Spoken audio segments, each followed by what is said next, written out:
En Joël word aangehaal in die Nuwe Testament en daar staan, so sal dit in die laaste dae wees, sê God. Ek sal my gees uitstort op alle mense. Julle seuns en julle dogters sal as profete optree. Julle jong mense sal gesigte sien. Julle ou mense sal drome droom. Ja, op my dienaars en my dienaresse sal ek in daardie dae my gees uitstort. En hulle sal as profete optree. Ek sal tekens bo in die lug en wonders onder op die aarde gee. Bloed en vuur en rookwolke. Die son sal pikdonker word en die maan bloedrooi, voordat die groot en glorieryke dag van die Here kom. So sal dit wees. Elkeen wat die naam van die Here aanroep, sal gered word. Geliefdes, genade vir julle en vrede van hom wat is en wat was en wat kom, en van die 7 geeste voor sy troon, en van Jesus Christus, die getroue getuie, die eersgeborene van die dooies, die heerser oor die konings van die aarde. Amen. Kom ons bid saam.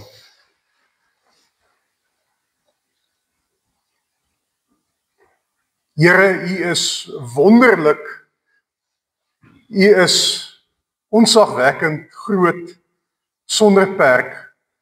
En ons kom dien U vanoggend, ons kom bid tot U, tot ons Vader. En ons roep U ook so aan, ons Vader wat in die hemel is. Here, ons dank U vir 'n Pinkster week. Dis tradisioneel ook in ons kerk om die week wat verby was, spesifiek te fokus op U en die werking van die Heilige Gees. Baie dankie dat ons in die woorde van Jesus, waar hy die Onse Vader vir ons en die disippels leer, weer kon sien hoe kosbaar dit is om tot U te mag bid en vir U te kan vra. Here, dat ons kon geleer het dat die fokus in gebed eintlik nie eers by onsself begin nie, maar dat dit altyd op U is, U eer en U koninkryk. O Hemelse Vader, ons wil dan ook dat dit vanoggend so moet wees. Ons wil amper soos Jesus ons leer, weet ek ook vra, Here, kan daar nie 'n stukkie van hoe dit in die hemel is, ook hier by ons teenwoordig gemaak word nie? Kan ons dit nie ook beleef nie? Kan ons nie ook iets daarvan verstaan nie? En Here, ja, natuurlik. U gee dit ook vir ons. Here, ons samekoms die volgende die kerk is nie om te sê ons sny onsself af van die wêreld daar buite nie. Ons kon sê nie deur hierdie samekoms, ons trek vanoggend ons mooi klere aan en kom sit hier saam om te sê ons wil wegkom uit die realiteit of die werklikheid uit nie. Maar Here, ons is hier saam, ja, om U stem te hoor, maar ons is hierso om toegerus te word vir diensplig. Want dit gaan oor U en U koninkryk. En Here, ons kan nie bid, laat U koninkryk kom en laat U wil geskied, as ons nie onsself voorneem dat dit deur ons en in ons lewens moet geskied nie. En ons kan dit nie alleen doen, Here. Ons kom bely dit. Ons is regtig swak, Here. Ons lewens is nog maar vol sonde. Maar dankie dat Jesus vir ons klaar die volmaakte prys kom betaal het. Dat U ons liefhet, Here, dat U ons aanvaar, maar dat U ons nie los is wat ons is nie. Ons kom bid dan op hierdie Pinkster Sondag met hierdie feesviering. Here, kom plant die Gees in ons harte, kom plant die woord in ons harte, dat dit by ons monde sal uitkom, dat ons hande en voete so sal loop en sal doen, soos wat U vra. En wat 'n wonderlike groot voorreg om vanoggend uitgenooi te wees, gaste te wees aan U feestafel. Here, vandag eet ons maar net 'n gewone droë broodjie en 'n klein kelkie sap of wyn. Maar dit getuig van iets baie groters. Dit getuig van ons redder wat gekom het. Hy wat die prys betaal het. En ons kyk vorentoe aan daai wonderlike blye dag dat ons by U gaan aansluit by die hemelse feestafel. En ons sien reeds die tekens waarvan die Bybel praat in vervulling gaan. Here, laat ons en ons kinders dan ook so as profete sal optree in 'n tyd van voorbereiding. En as ons dan bid, laat die koninkryk kom, Here, bid ons dit, dat dit sal kom. Maar ons bid dit dat dit ook hier en nou sal kom. Gebruik ons hier en Here. Dankie dat U dit wel doen. Ons bid al hierdie dinge in Jesus se naam. Amen. So moet julle bid. Ons Vader wat in die hemel is, laat U naam geheilig word. Laat U koninkryk kom. Laat U wil ook op die aarde geskied, net soos in die hemel.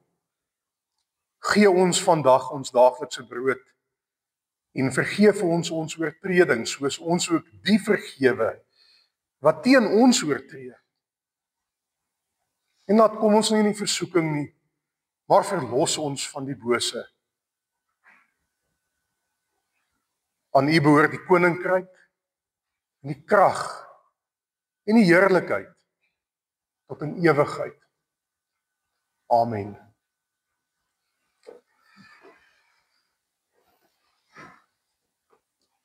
Jesus se disippels het agtergekom dat hy as mens, onthou, 100% mens, presies soos ek en u. Ons kan dit nie genoeg hoor nie. Hy was God gewees in alle opsigte, maar hy was in alle opsigte 'n mens gewees. Kan u jouself voorstel dat die skepper van die hemel en die aarde, die groot ek is, 'n mens geraak het? Dit het waarlik gebeur. Dis nie 'n storieetjie nie, dis nie 'n staaltjie nie. Dis een van die wonderlikste gebeure wat ooit plaasgevind het in die geskiedenis van die skepping en van hierdie wêreld. Maar Jesus, omdat hy mens was, ons lees van die versoeking in die woestyn, en ek vra myself maar die vraag af, kon Jesus versoek gewees het byvoorbeeld? Wel, hy was 'n mens gewees, uitstaande gebly. Ek dink vanuit sy goddelikheid uit het hy nie toegegee aan die Satan se versoekings nie. Maar hy het ook seer gehad, hy het bekommerd gehad. Ons lees by geleentheid het Jesus ook gehuil. Trane het oor sy wange gerol, net soos by ons. Ons lees dat hy by geleentheid bang was, bekommerd was nie, en nie 'n bietjie nie. Dat hy bloed gesweet het. Maar as Jesus by hierdie plekke in sy lewe gekom het waar hy die pyn van die toestand van menslikheid beleef het, soos ons almal doen, gaan hy op sy knieë. Jesus bid 'n bietjie anders as ons. Sy gebede is nie net skietgebedjies nie. Jesus verdwyn sommer vir 'n hele paar uur. En as hy terugkom, miskien was hy moeg geweest en hy het daar dalk teen 'n berg uitgegaan en daar gaan bid. En hy kom terug, sien sy disippels, maar daar is iets anders as Jesus. En hulle is, om so te stel, jaloers. Hulle wil ook dit hê. En hulle vra, Here, Johannes het ons vir sy volgelinge geleer om te bid. Leer vir ons ook om te bid. En dan hierdie amper verbuisterende, skokkende, eenvoudige woorde van die Onse Vader. En Jesus wat sê, moenie soos die heidene bid nie. Maak jou woorde eenvoudig. Bid tot jou hemelse Vader. Nee, bid tot ons Vader. Vandag behandel ons aan die laaste deel van die bede, die heel laaste bede. Hy sê, ons bid, Here, vergewe ons, soos ons ook daardie mense vergewe wat iets aan ons gedoen het, teen ons gedoen het. Iemand skryf oor hierdie laaste bede van die Onse Vader en sê, dit is dalk die belangrikste bede van almal. Nou, ek hou nie baie daarvan om bede te mekaar af te speel nie, want hoe kan 'n mens sê een gebed of een deel van die gebed of die bede is dan nou belangriker as die ander een? Almal is tog belangrik, maar hierdie ou het in elk geval so gesê. Want dit is selfs belangriker miskien as waar ons bid vir ons daaglikse behoeftes, vir ons daaglikse brood. Brood is belangrik. Jou basiese behoeftes is belangrik. Maar hy sê, hierdie laaste bede is nie 'n bede vir kos vir jou mond nie. Hierdie bede is 'n bede vir kos vir jou siel. Want om werklik te lewe, om 'n vol lewe te hê, geestelik gesproke, moet jy vergewe word. Jy het vergifnis nodig in jou lewe. As jy nie vergifnis het, jy kan daar nie lewe wees nie. En is dit vir die Here 'n belangrike saak, hierdie vergifnis? Dis vir hom ook die belangrikste saak. Dis vir hom ontsaglik belangrik. Johannes 3 vers 16 so belangrik dat hy sy enige gebore seun gestuur het om in ons plek daai verskriklike prys te kom betaal. Het jy al nagedink hieroor? Dat dit vir God alles gekos het, dat dit vir Jesus alles gekos het. Dit wat God kon gee, die het hy gegee. Vir ons, vir my, vir ons kinders. Dat ons kan sê, ek is vrygespreek, ek is vergewe, in totaliteit 100%, niks sal ooit weer in my lewe dieselfde wees, dis hoe lief my God my het. En ons het die wonderlike voorreg, al verstaan ons nie alles daarvan nie, broers en susters, ten minste iets daarvan te kan verstaan, iets daarvan te kan beleef, en ek glo met my hele hart, vanoggend se nagmaalviering, gaan vir jou ook help, om iets daarvan diep in jou hart ook te beleef. Want die Here sê tog, dis 'n middel waardeur ons versterk word, geestelik versterk word, want ons dink juist terug aan wat Jesus vir ons gedoen het, dat ons vergewe is. Die muur van sonde is afgebreek, dis weg, daar is nie 'n skeidingsmuur nie, ons het vrye toegang tot die een wat ons noem Vader, ons Vader wat in die hemel is. Nou as vergifnis, geliefdes, vir God en vir Jesus so bitter belangrik is.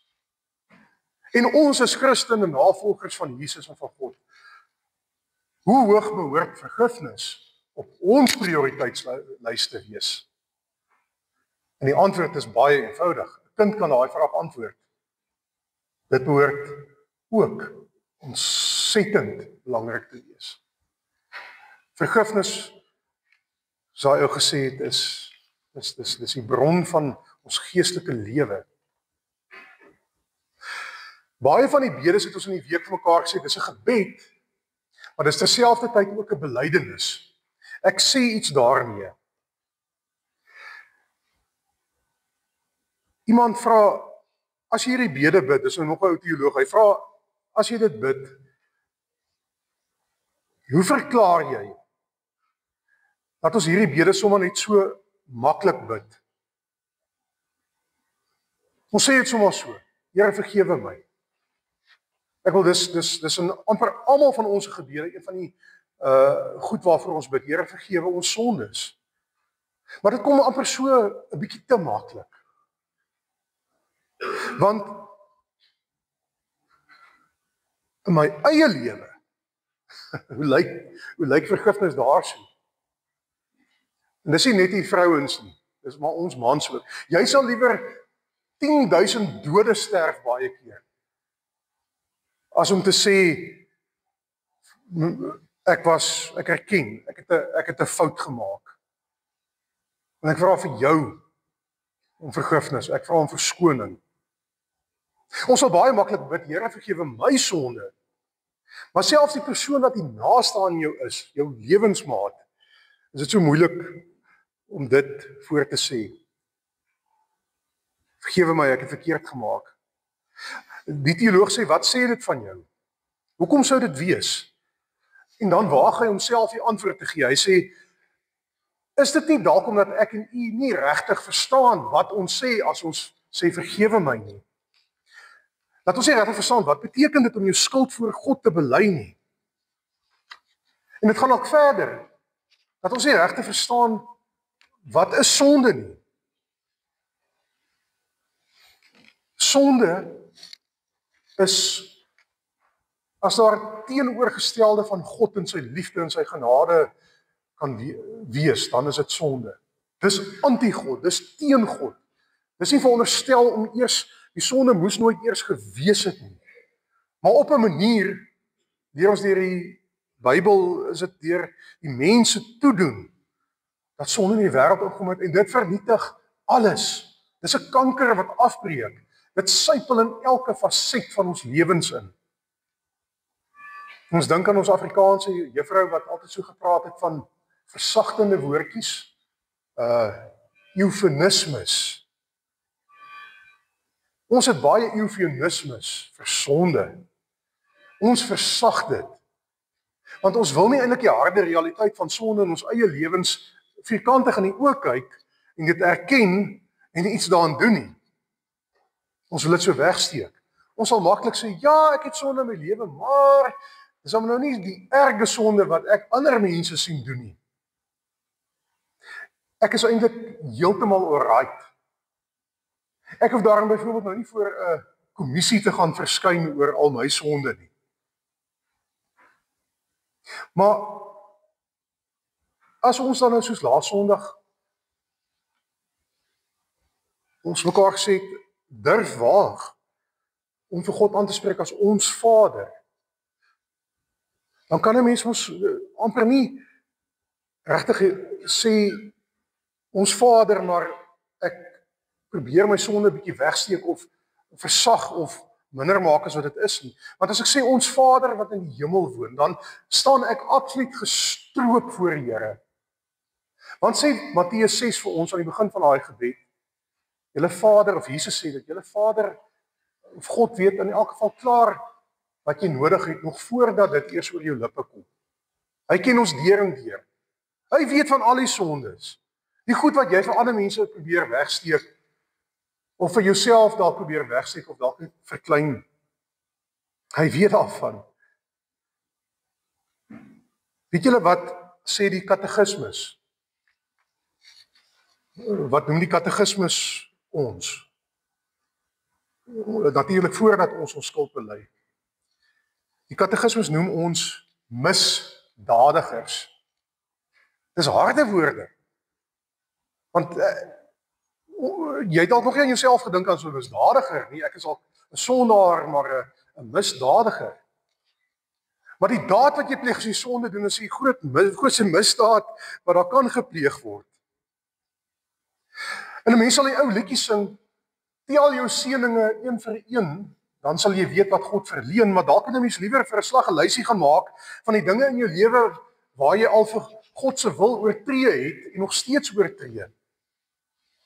En dit sal boek die hulle wees. Dit sal 'n katalogus wees wat daar by die kerk se deur sal uitrol tot by die sypaadjie en dalk nog verder. Die maniere ons vir God teleurstel, want dit is wat sonde is. Dis eintlik 'n klap in ons Vader se gesig. Maar natuurlik doen ons dit nie. En weet jy wat, eintlik hoef ons dit nie ook te doen nie. Ek is nou nie ernstig daaroor nie. Ons stel liewer ons seëninge. Ons hoef nie ons sondes, 'n besteklys van ons sondes te gaan maak nie, want ons glo, as God na ons kyk, sien hy nie hierdie misdadiger raak nie. Hy sien 'n verlore kind raak wat tuis gekom het, ja. Iemand wat eens verlore was, maar nou tuis is in die Vaderhuis. Nie oor iets wat ek en jy selfs so seer gedoen het nie. Ja, ons moet glo. Ja, ons moet bekeer, ons moet omkeer. Maar dis alles wat Jesus gedoen het. Hy het vir die sonde betaal. En omdat hy dit reeds gedoen het, kan ons bid, Here, vergewe my sondes. Dis 'n belydenis. En weet jy wat, om eerlik voor die Here te staan, dis nie altyd maklik nie. Kom ons bely dit. Dis nie regtig maklik om vir die Here te kom met jou sondes nie. Want dis nie lekker om vir die Here te sê, Here, ek het fouteer nie. Maar dit maak vir ons vry. En wie van ons wil nie vry wees nie? Dis 'n nodige stap in ons geloofslewe om werklik vry te kom. Want vir die eerste keer wat die mens daar in die tuin van Eden wegkruipertjie gespeel het met God, doen mense dit nog steeds. Maar die grappie is eintlik, jy kan nie vir God wegkruip nie. En jy kan nie vir hom iets wegsteek nie. In Jesaja se woorde, oor ons oortredings is hy deurboor, dis Jesus. Oor ons sondes is hy verbrysel. Die straf wat vir ons vrede moes bring, was op hom. Deur sy wonde het ons daar het daar vir ons genesing gekom. En dit is die evangelie. Dis die suiwer evangelie. Die eerste ding wat die katekismes sê is, waar is kerk? Kerk is daar waar die woord suiwer verkondig word, waar die sakramente bedien word, en waar die tug toegepas word. Maar eerste, waar die woord, die blye nuus van die evangelie verkondig word. En dis eenvoudig. Daar's niks wat kan bykom nie. Ek hoef nie iets by te voeg nie. Dis nie Jesus se verlossing en my goeie dade en my goeie werke nie. Dis Jesus en Jesus alleen. En dis hoekom ons sê ons tema vir die jaar, wandel in die weg van die waarheid. Die waarheid sê ons, ja, is die Bybel. Maar die waarheid is nie 'n stel reëls nie. Die waarheid is nie net 'n konsep nie. Die waarheid is 'n persoon.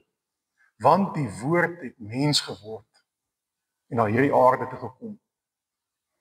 En Jesus kom sê vir ons, hy kom wys vir ons, hy kom doen vir ons.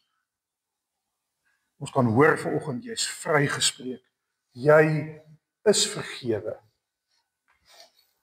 En daarom sal geen mens wat na God toe kom en sê, ons Vader wat in die hemel is, vergewe my, ooit met leë hande terugkeer nie. Hy vergewe ons. Ons hemelhoë skuld is afgeskryf. Die bladsy is skoon. Is uitgevee asof dit nooit eers daar was nie. En jy kan raai wat is die laaste puntjie van die preek vanoggend. Die gebed gaan aan. Vader, vergewe ons, soos ons ook die vergewe wat teen ons oortree. Dis interessant dat Jesus daai gebed leer, want al ons sondes is vergewe, maar dit is amper om te sê, ek kan nie hierdie woorde bid as ek nie self in myself ook die voorneme het om te gaan vergewe nie. Ek het dit ontvang en ek wil dit steeds meer ontvang, maar dan moet ek dit gaan gee. Hier is 'n direkte gebed dat die Here dit vir ons ook sal moontlik maak, ja, in hierdie Pinkstertyd, deur sy Heilige Gees, dat ek sal vryspreek, dat ek ander mense sal losmaak. Want om wrokkigheid en vergewensgesindheid of onvergewensgesindheid te koester, maak dalk nie net die een seer teenoor wie jy dit koester nie. Of dalk gee die een wat jy moet vergewe nie eens om nie. Maar die punt is dat jy maak jouself siek. As jy nie kan vergewe nie, dan maak jy jouself siek. Dis amper soos 'n ou stokkie, hierdie stokkies wat die atlete aan mekaar aangee, hulle hardloop, dan gee jy die stokkie vir die volgende ou. Maar as jy nie vergewe nie, is dit soos jy hardloop met hierdie stokkie in jou hand en jy moet dit oorhandig, maar jy oorhandig dit, jy hou dit eintlik vir jouself. Dit beteken die wedloop is eintlik fataal. Daar sal nie 'n wenner wees nie. Daar is verloorders. Geliefdes, ons is nie verloorders nie, ons is wenners in die naam van ons Here Jesus. Gaan vergewe ook. En as jy vergewe, bedoel dit regtig. Skryf af. Maak jouself vry. Dis die enigste manier om te lewe, want God het jou vrygemaak.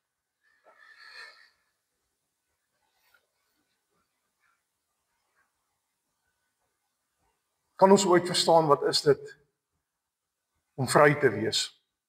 Om vrye toegang tot God te hê, die ewige lewe. Om te weet ek aan hierdie stuk boosheid wat maar altyd in my vasklou en sal vasklou in my hierdie lewe, kan ek vir God se voete kom lê. Ek kan hom aanspreek as my Vader, ons Vader. En ek kan bid, verlos my van die bose. En as ons die Onse Vader gebid het, ek is nou glad nie een wat pro is dat daar enigiets bygevoeg word by die woord van God nie. En in die 83 vertaling is dit wel uitgelaat.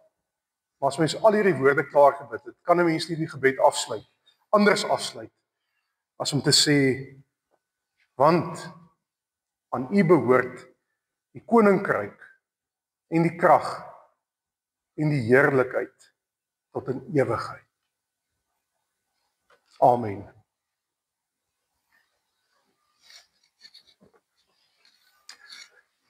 Geliefdes, ek gaan nou voortgaan om vir ons die nagmaalsformulier voor te hou. Weet, dan sommer nou al die Here nooi elkeen van u uit. Om vanoggend spreekwoordelik aan die nagmaalstafel te kom aansit. Jesus se bloed was vir jou gewees, elke druppel daarvan, elke kruiswoord, elke uitroep, elke haal op sy rug, die doringkroon op sy kop, die spykers deur sy hande en sy voete, die godverlatenheid, en uiteindelik sy dood was vir jou gewees. En daarom sê ons mekaar, die nagmaal is 'n vreugdefees. Dis iets wat ons met erns kom doen, maar nie met 'n somberheid nie. Want hierso kom sê ons is vergewe. God het my vergewe. Maar kom neem myself ook voor om te gaan vergewe. Om ook myself vir ander te gaan gee, soos wat Jesus homself vir my gegee het. Ja, in die eerste plek vir my naaste, my geliefdes, my man en my vrou, my kinders, my pa, my ma, my maatjies. Maar het gaan selfs verder, dat ek die liefde en die vergifnis ook gaan gee vir die mense wat dit nie verdien, volgens my nie. En ek doen dit nou. Want die Bybel waarsku vir ons, jy kan nie aan die nagmaalstafel van die Here kom aansit nie, jy kan 'n oordeel oor jouself eet en drink, sê die nagmaalsformulier, as jy nie eers voor die Here kom en sê, Here, vergewe my nie. Maar jy kan nie met onvergewensgesindheid daai broodjie durf waag oor jou lippe neem nie, of daai wyntjie drink nie. En as daar nog onvergewensgesindheid in die hart is, kind van die Here, nou het jy tyd om dit hierso in die kerk vandag, voor die Here, sommer net daar waar jy sit, in stil gebed vir hom te gee. Doen dit nou, anders moenie van die tekens gebruik nie. Los dit vir 'n volgende geleentheid. Of gaan maak reg. As daar iemand daar buite is met wie jy moet gaan regmaak. Die Here het reg gemaak met jou, gaan maak jy reg met ander mense. Dit is 'n verbondsmaaltyd. Onthou ons, veral in die gereformeerde kerke, in die NG Kerk, werk ons suiwer op die beginsel van die verbond. Dit is soos 'n goue draad wat van die begin van die Bybel af, reg van die eerste bladsy af, Adam en Eva deurloop na Vader Abraham toe, waar God 'n verbond met hom ook omsluit. Sê ek sal vir jou God wees. Ek sal die handelende een wees. Ek gee die eerste tree na jou voor jy 'n tree na my toe kan gee. Ek is die handelende God. Jy moet net glo, jy moet net vashou, jy moet net vertrou. En dit word vervul in ons Here Jesus. En tot vandag toe nog staan ons onder die verbond. Die nuwe verbond van Jesus Christus, waar ons nie meer hoef te doen ooit om gered te word of in Jesus se goeie boekies te kom nie. Maar deur wat hy gedoen het reeds in sy goeie boekies is. En hy verwelkom ons in sy koninkryk. Dis 'n waarborg. Die kinders sal nou nie iets daarvan onthou nie, maar die katekismes praat van dis 'n seël, dis soos 'n seël, die ou pakkies, my ouma het altyd sulke pakkies vir ons opgemaak. En dis nog in my tyd, en dan jy kers was gedruk op die toutjie wat die pakkie vasgemaak het. En baie keer het mense so seël gehad dat hulle in daai was gedruk het. So as daai pakkie aan die ander kant uitkom, dan weet die ontvanger, hierdie pakkie is nie aangepeter nie. Hierdie pakkie kom van ouma af. Jesus se sterwe aan die kruis is die seël op ons lewens, wat ons aan hom behoort. Ons dra almal sy teken. Hy het gesê, dit is my liggaam, dit is my bloed, dit is vir jou. Ons vier gemeenskap met die Here hierso. Eintlik, ons het elke dag gemeenskap met God op verskillende maniere. Ons beleef hom, in ons stilte tyd, of as ons tussen ander mense is, maar hier in die kerk, as ons nagmaal vier, kom sit ons almal hierso aan, as geestelike broers en susters. En soos God ons aanvaar ons mekaar, 100%. Want ek het ook gekry wat ek nie verdien het nie. En daarom, al verdien die ou langs jou dalk nie vanoggend nie. Vergewe jy hom, het jy hom lief, het jy haar lief, dan aanvaar jy hulle, want dis jou broer, dis jou suster. Gemeenskap met die lewende Here en met mekaar. En dan natuurlik sê dit ook iets van 'n toekomsverwagting. Ons tyd op aarde is bitter, man. Dit gaan verby, dit gaan ophou. Seker as die son vanaand gaan sak, gaan ons lewens eindig. Maar ons is die ewigheid by God. Ek hoop hy kom al ons baie vinnig, dat die koninkryk gaan aanbreek. Ek weet nie of ons gebede die koninkryk kan nader bid nie, baie gelowiges sê, ons moet bid vir die koms van die koninkryk, maar dis in God se hande. Ek glo God sal besluit die hoe, waar, wat en wanneer. Niemand weet wanneer dit sal wees nie, maar die punt is, jy moet reg wees. Ek weet nie of enige van ons werklik reg is nie, maar hoe sê die lied, ek wil so graag reg wees as hy kom. Vanoggend se nagmaal gaan vir u help op daai pad van versterking. Die Bybel sê, Jesus sê, ek het van die Here ontvang wat ek ook aan julle oorgelewer het. Die Here Jesus het in die nag wat hy oorgelewer is, brood geneem en nadat hy God daarvoor gedank het, het hy dit gebreek en gesê, dit is my liggaam. Dit is vir julle. Gebruik dit tot my gedagtenis. Net so ook het hy na die maaltyd die beker geneem en gesê, hierdie beker is die nuwe verbond, wat deur my bloed beseël is. Gebruik dit elke keer as julle daaruit drink, tot my gedagtenis. En elke keer as julle van hierdie brood eet en uit hierdie beker drink, verkondig julle die dood van die Here, totdat hy weer kom.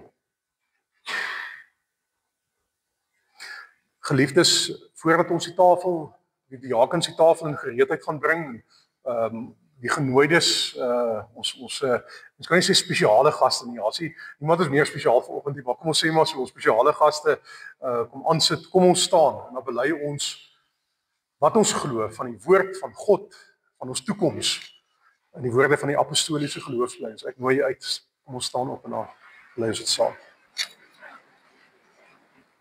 Ek glo in God die Vader, die Almagtige, die skepper van die hemel en die aarde, en in Jesus Christus, sy eniggebore Seun, ons Here, wat ontvang is van die Heilige Gees, gebore is uit die maagd Maria, wat gelei het onder Pontius Pilatus, gekruisig is, gesterf het en begrawe is, en ter helle neergedaal het, wat op die 3de dag weer opgestaan het uit die dode, wat opgevaar het na die hemel, en sit aan die regterhand van God, die Almagtige Vader, van waar hy sal kom om te oordeel, die wat nog lewe en die wat reeds gesterf het.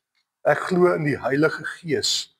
Ek glo aan 'n heilige, algemene, Christelike kerk, die gemeenskap van die heiliges, die vergewing van sondes, die opstanding van die vlees en 'n ewige lewe. Amen.